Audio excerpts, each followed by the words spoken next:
I'm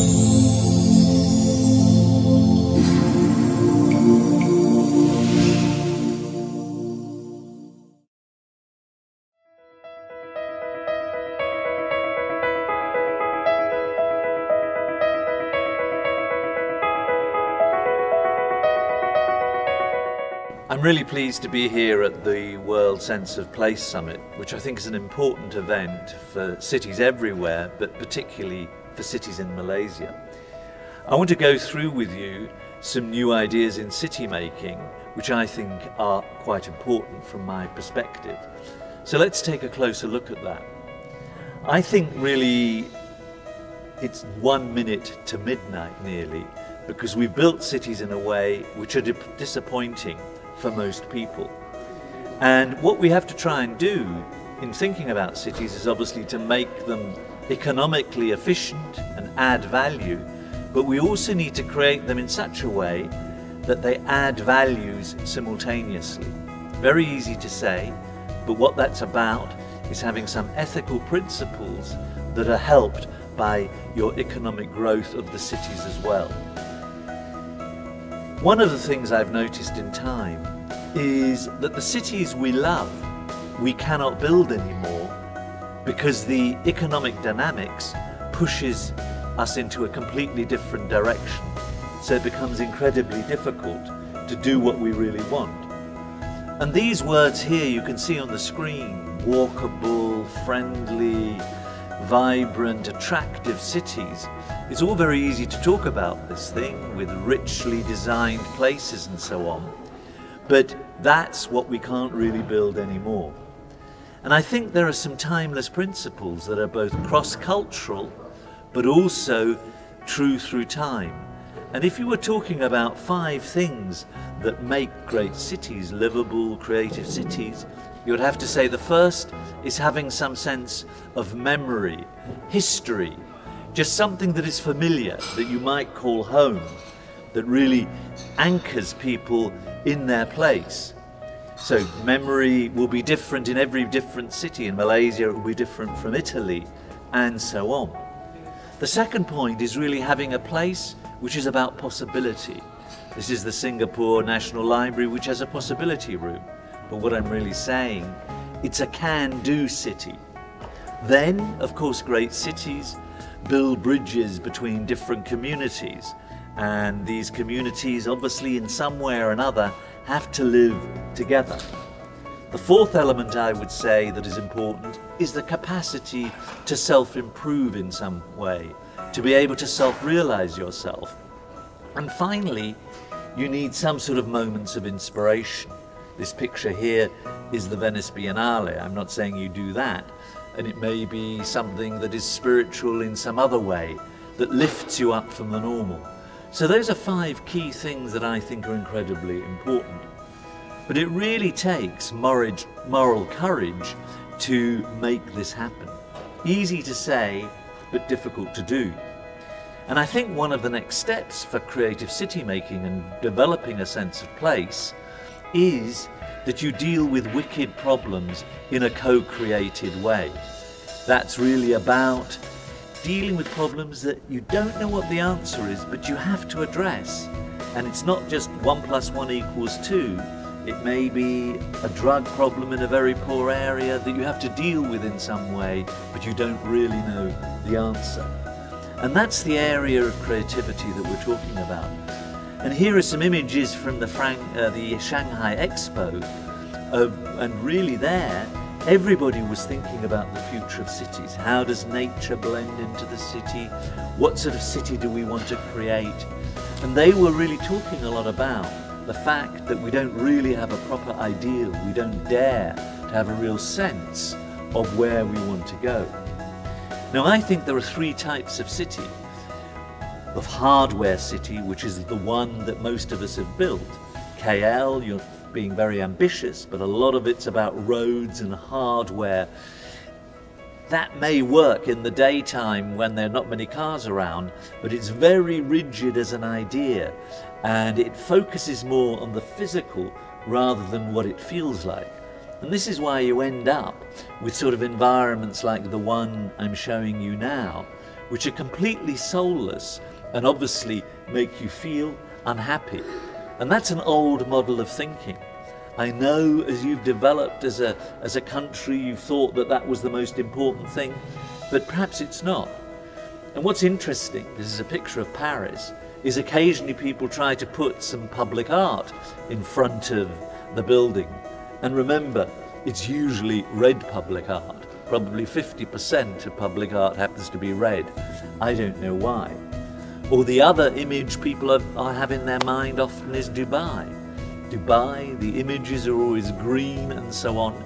But the reality is, well, it's like this. You can't walk, you can't move around, you can't cross a road. I know it's hot, but if they were being really creative, they would have found interesting ways of dealing with that issue. Now, that's not to say that these engineering solutions, and I call this City 1.0 the urban engineering paradigm, it does not mean that I don't think engineers are great people. Of course they're great people, they make things stand up and so on. But there is really now a wake-up call. More and more people are saying that these types of cities we're building are simply unsatisfactory. They make us unhappy. So more and more people are dragging out the thinking that they've got and thinking afresh about cities. And some people say, we need a plan B. So what is that plan B? The City 2.0 I call the city that focuses on soft urbanism. Soft urbanism is something where you take into account the soft, the people side of things, the software of the city, together with the hardware, and you think about how they fit together. You think about how that city feels emotionally, because a city feels, firstly, emotional. That has a psychological impact. And if a city is ugly, it makes us feel less happy, less motivated, less entrepreneurial. And let's remember that what the city is really about, it's a place that force feeds transactions. It's an accelerator of opportunities where people obviously meet, talk, discuss, create initiatives together. And that requires an environment that is much more walkable, which is why people use words now like atmospherics when they're judging cities. And this is really bringing us slowly to a sense of place. Here you can see Paris, the Eiffel Tower, but near it a building that looks very green. It's a hydroponic building, which is trying to soften the environment and make it feel more attractive and good from a sensory perspective. You can see this everywhere where people are retrofitting cities. They're getting rid of this horrible infrastructure.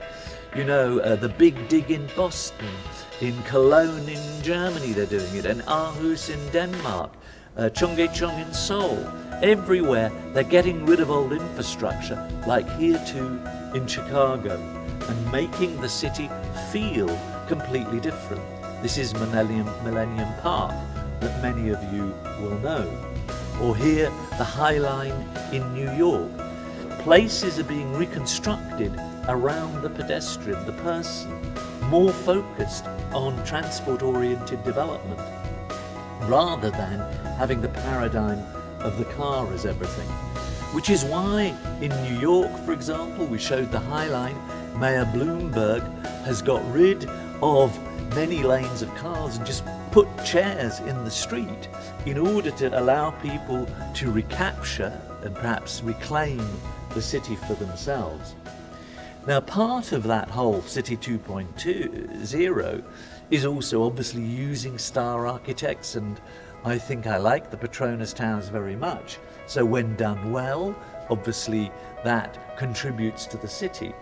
Or here is another icon, the new building that's built in the middle of the lake, more or less, or the river in Hamburg, which is an opera concert venue with 13 stories of housing on top. So really, when we say what makes a livable city, what we're really talking about is an interesting combination of that intimate feel that you associate with the village, where people might know each other, with another feeling which is very much about being part of a wider world, that cosmopolitan feeling where you have chance, interaction and things of that nature. So this is one way the city is moving. But I think there's a 3.0, and this is the city we should really be striving for.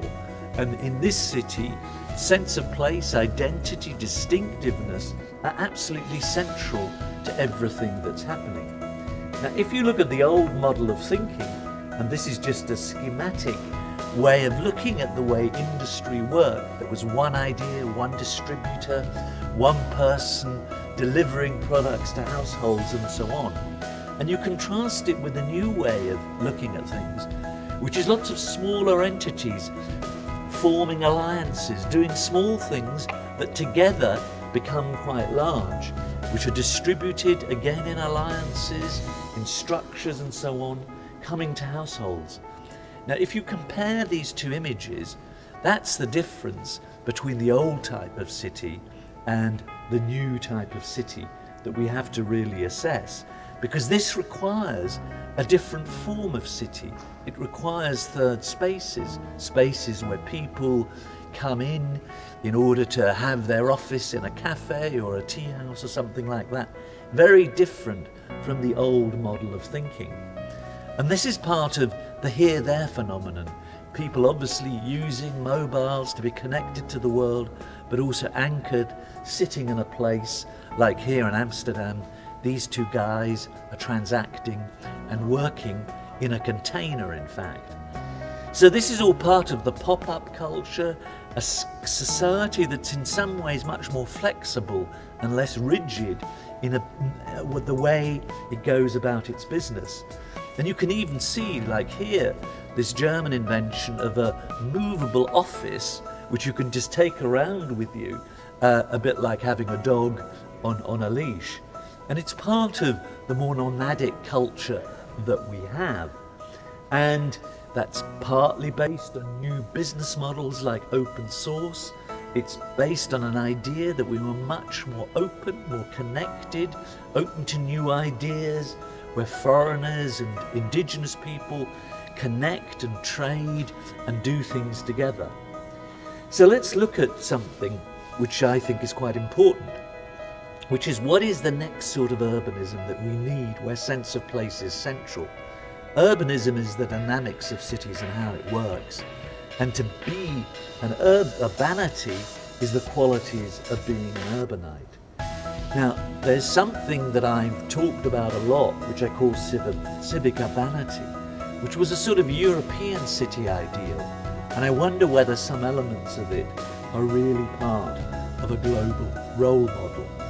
So, for example, when this developed in the Italian city-states, there was this sense of the right to the city and a shared responsibility for the city. And you can see that in the great squares of Italy, like here in Siena. And what that was about was really this idea, like this German saying, city air makes you free. It frees you up to do all of this exchanging, creating opportunities and so on, where people from different religions and backgrounds came together to work together. And we had historically the idea of this, but it became a bit like that phrase, the flaneur, just watching the world go by, which I like doing too, of course. But so often these people had no sense of responsibility. I'm just expecting the city to be, for me, a spectacle. And some of that, you know, is in the context of quite nice older buildings and lovely shopping centres and all of that. This is the famous Galerie Haussmann in Paris. But one of the things that it's about increasingly has become is just shopping. Cities are about consumption. And the individuals in them, the citizens, have in a sense little responsibility for shaping, making and co-creating their city. So this is the massive change we're involved in. And it's really this place, this world, where the world is a smaller place. So this brings us to the idea of what I call civic urbanity. And what are the lenses? How do we look at civic urbanity? Well, let's look at it a bit more closely, because I think it's quite interesting and it brings some things together. The first priority of this being an urbanite in the 21st century is to be interested in the shared commons, that thing that is for all of us, which is also about the internet in terms of the Creative Commons license, but it's also about shared space that we have, which we don't have to pay for. And it reminds me of the big issue that happened recently in Istanbul, where people were trying to, on the last bit of real interesting park space in the centre of the city, put a shopping centre on it, which led to amazing revolts in the city. And the thought of actually just turning the last piece of green space into a shopping centre completely outraged the Istanbul population and nearly made the government, nearly overturned it at some level. So this question of shared space is incredibly important. You can see here in Adelaide a shared space. Here's another one. You know about these sort of spaces in Lisbon, or here in Bologna in Italy, where I studied. They're just places where you can hang out, do things, and feel relaxed in one way or another. But it's also having flexible parks, like here, Bryant Park in New York. But also, of course, libraries are another example of a shared space where you don't pay for anything in particular, but you're connected through Wi-Fi or any other sort of thing to the wider world. So libraries is just another example of a typical shared space.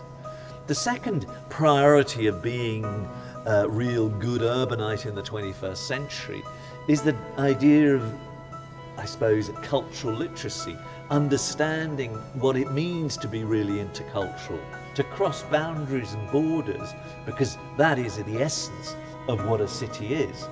And there's this interesting graffiti from Tel Aviv, which says here, culture is not our default position. And it's quite interesting that although culture is the most important thing, often in planning cities and so on, it's completely neglected. I would say it's the DNA of a city, and it's sometimes, if it's sort of a closed culture, often also an obstacle in making an interesting city really work. And that sort of place requires real curiosity. It requires governments and others and people who are responsible for issues or who have power to allow people to be curious. For example, here is a very Catholic lady in Belgium reading the Quran, and the imams reading the Bible, and this was a big poster campaign in a city called Genk, in order to generate intercultural understanding. So this issue of understanding the other, tolerance and so on, is really significant part of what makes cities really work. So it's about unbounded dialogue, it's about connecting together. The third big element is, of course, trying to reduce the sort of inequalities that exist in places.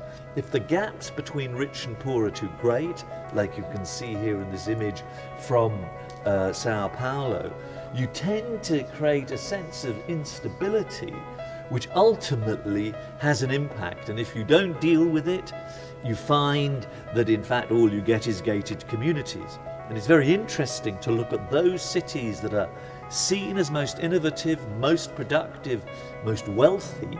They are precisely those, for example, in the Nordic countries, Copenhagen, Stockholm, Helsinki, which are incredibly inclusive of all and do not have large gaps between different population groups. And I think that is all very significant. So what that's all about is really harnessing the collective imagination and intelligence of a city in order to, in a sense, make the most of the potential that's there.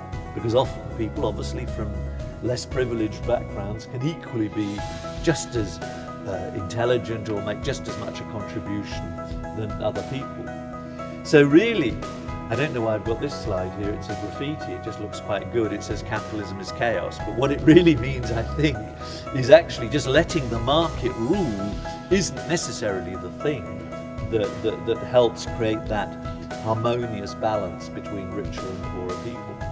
The fourth element is really eco-consciousness. Today, in your main newspaper, it says, can we be more sustainable? Can we be more ecological? Can we do that? Well, the answer is yes, but it requires developers and others really to understand that the city of the future will not be one that wastes resources. And one of the greenest cities in Europe is called Freiburg, and they even have estates of hundreds of buildings like this one called the Sunship, which is co-designed by artists and architects, and where, in this particular case, there's shops at the bottom, offices in the next level, and housing on top, but all using zero energy, and the whole area is carbon neutral.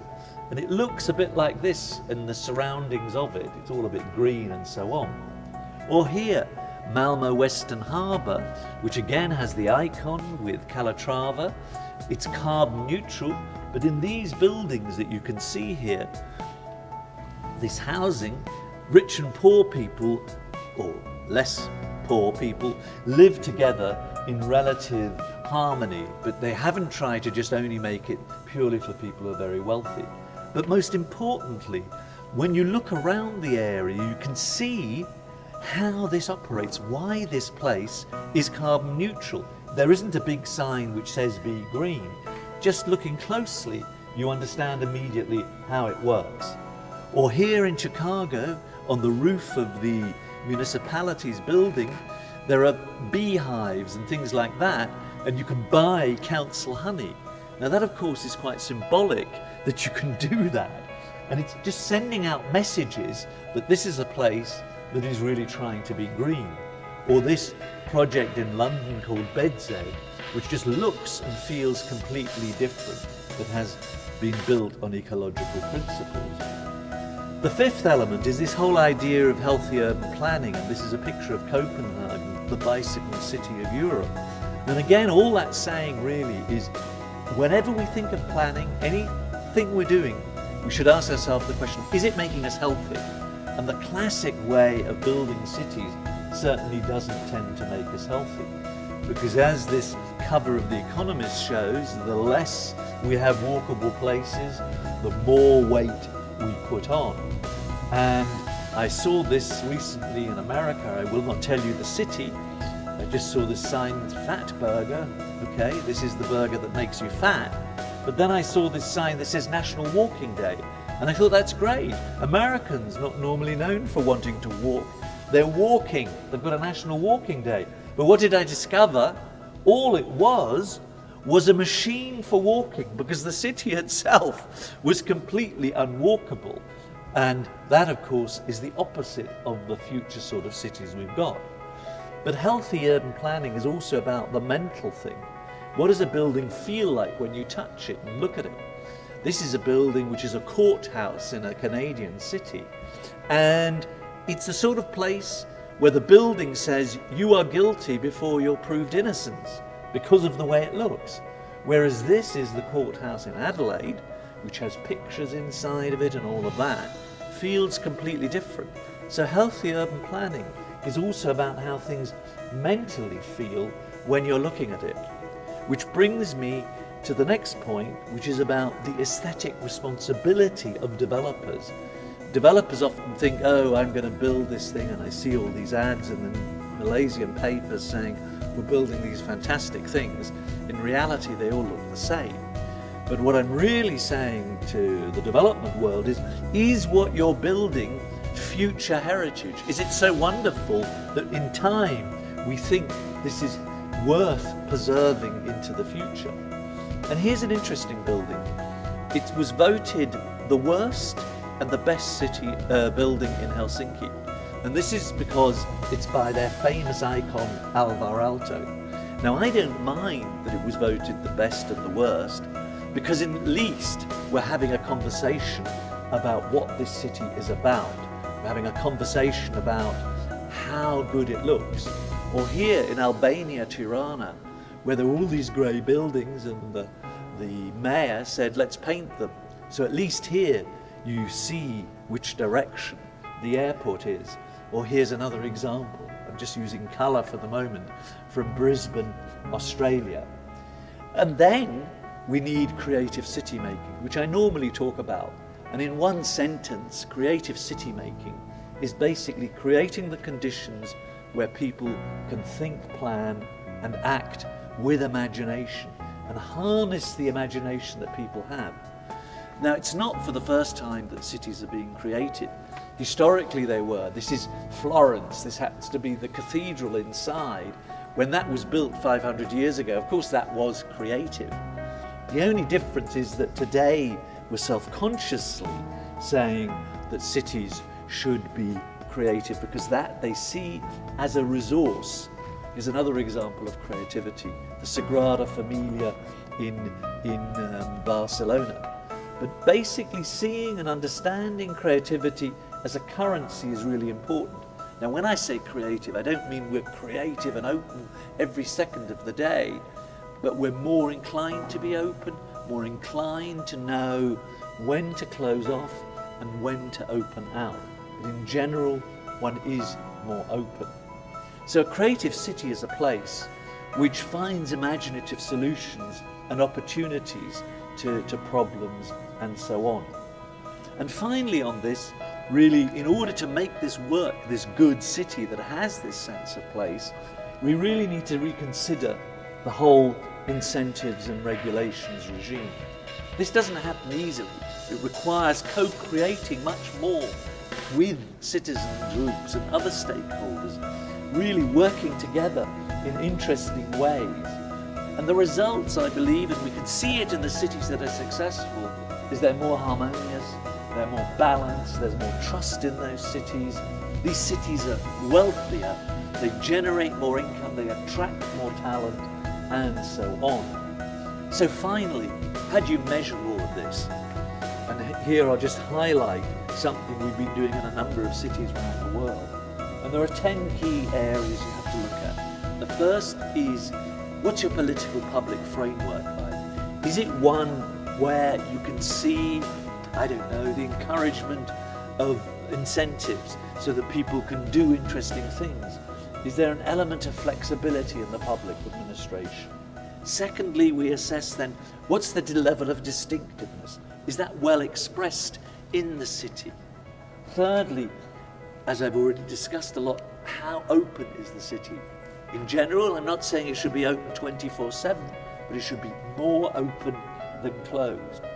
Fourthly, we, I think, need to assess the whole city again in terms of how entrepreneurial it is. What's its spirit like?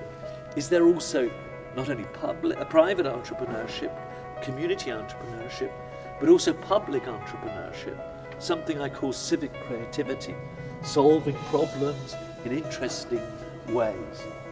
The fifth element is, how strategic is this city?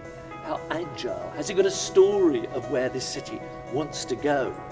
And the way we do all of this, by the way, is just we measure it between sort of 1% and 100%.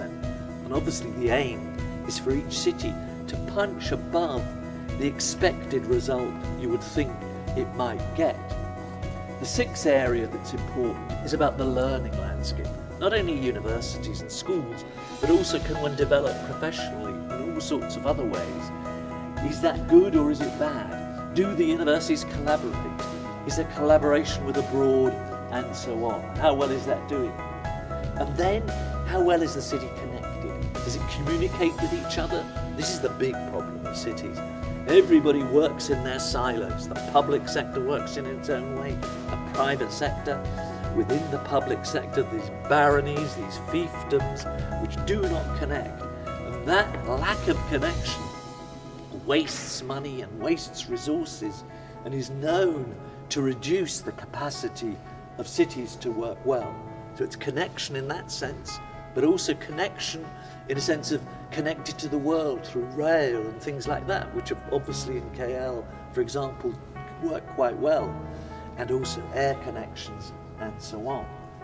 And then the eighth element of this assessment tool is, what's your place like? But how are you making your place? This is a picture of Bilbao, and you can see that interesting puppy by Jeff Koons, which looks different in different parts of the year because he obviously grows. In the summer he's very colourful, in the winter he's very green.